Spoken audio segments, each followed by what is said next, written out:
Hey everyone, and welcome to Gardening with Ben. In today's video we're going to talk about making your garden allotments wildlife friendly. What can you do to make them wildlife friendly?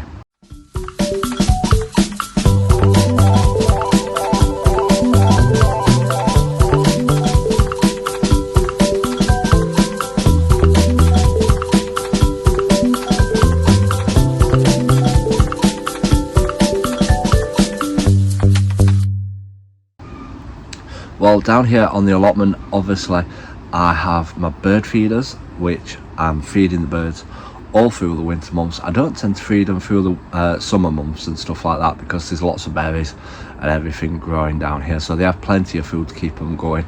But I'll keep feeding them all the way up to like April, May time, when there's not much around for them to eat. And obviously I've got my bird houses where I have blue tits in them. We've cleaned them out. If you've got bird houses, clean them out during the winter months, ready for spring, ready for when they start looking for somewhere to nest, because they won't move into the bird house if there's any signs of life in there from previously. So you've got to clean them out every single year.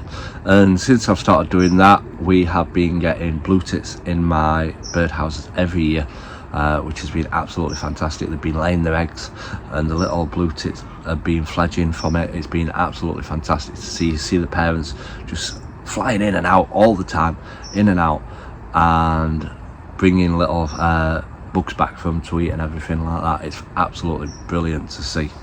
Obviously you can have a pond as well, which will attract the frogs. And yeah, I want to get more frogs down here because obviously they'll go around at night eating all the slugs up, eating all the snails up, and the less slugs and snails the better. So the more frogs you get at your plot eating stuff, it's absolutely tons better. So if you're able to have a pond in your allotment or in your garden, have one and encourage the frogs and wildlife to come to that. So let's have a look at some of the stuff what I've got down at my allotment.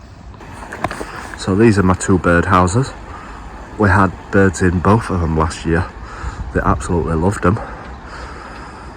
The first time I put the bird houses up, literally the blue tits moved in within 2 days. It was absolutely fantastic to see. I couldn't believe it. So I've obviously placed them in a good position for them to find them. And obviously I have my bird feeders nearby, so that encourages the birds to come down as well, and then they'll see the houses to stay in. So these have got seed in these ones, which a lot of smaller birds enjoy. And then we've got that bird feeder as well. We've got that little thing around it to stop the squirrels from climbing up and eating them all, but they're managing to get on it somehow and have stuff, so we've got to keep an eye on Mr. Squirrel and hopefully feed them. We've got the suet as well, the suet feeder, which they love that because it gives them fat and energy throughout the winter months.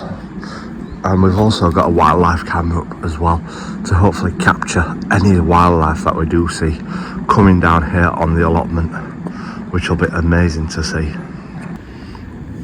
You can also get these little ladybug houses where they'll go in the holes, nest in them and hibernate over winter months. So we've got some little ladybird houses down here to help the ladybugs. We obviously help the bees as well down here on the allotment, and the way that we help the bees is we plant loads of spring bulbs because they're the first things that they have around when they wake up from hibernation, to get the pollen and the nectar from, to give them the energy for the year ahead. And obviously we grow lots of different flowers as well down here. But one of my main things for next year is I'm possibly going to look at how to help the butterflies. We want to get more butterflies down here on the allotment, and obviously they're becoming less and less butterflies. So we're going to look at methods of attracting butterflies and encouraging them to come down onto my allotment. So if anybody's got any tips about getting butterflies onto the allotment and how to help them, let me know in the comments. I'm always up to learning. Obviously there's like buddleia, which butterflies absolutely love, but yeah, I'm going to look at different methods of attracting butterflies to the allotment and what can attract them. So let me know in the comments if you've got much wildlife going off in your allotment or garden. I'm always up for hearing about it. And yeah, I hope that you've enjoyed this video. If you're not giving us a follow, give us a follow and you'll be able to stay up to date with all our videos that we put out there. And yeah, feel free to like, comment and share this video as well. So until next time everyone, remember, keep smiling, keep shining and keep gardening with Ben everyone.